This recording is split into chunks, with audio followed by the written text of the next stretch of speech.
As a young GI at Anzio in 1945, with World War II nearly over, Dole sustained severe battle wounds.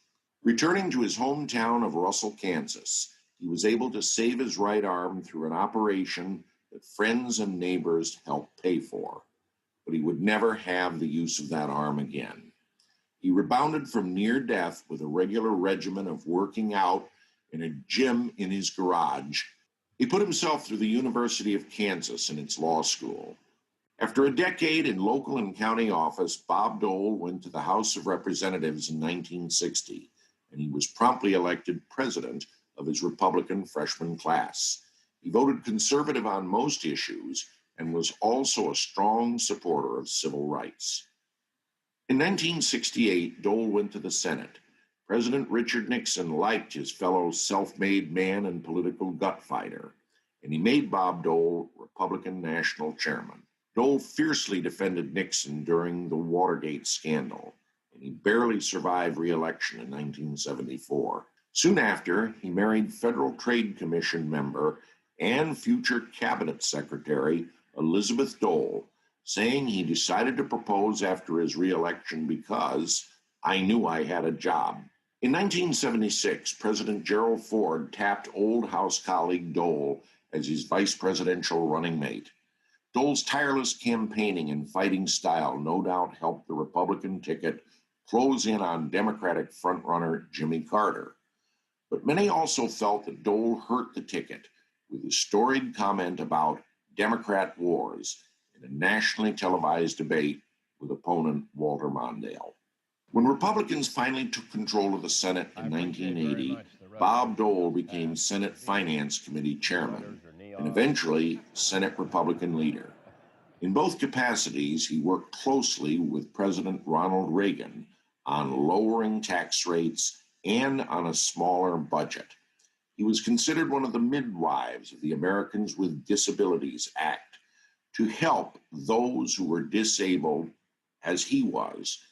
With Reagan leaving the presidency in 1988, Dole was one of the front-running Republicans to succeed him.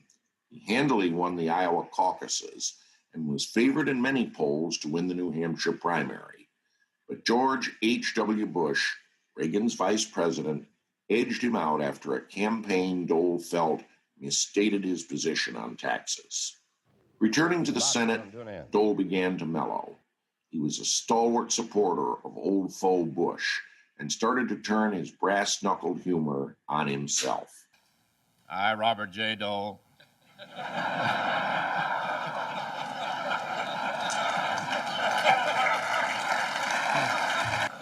do solemnly swear. Sorry, wrong speech. In 1996, he finally won the nomination for president that had eluded him before. But at 73, politics appeared to have moved beyond him. The greatest generation of World War II had mostly retired, and the first post-war president, Bill Clinton, defeated Dole with relative ease. Out of the Senate and politics, Bob Dole was anything but retired.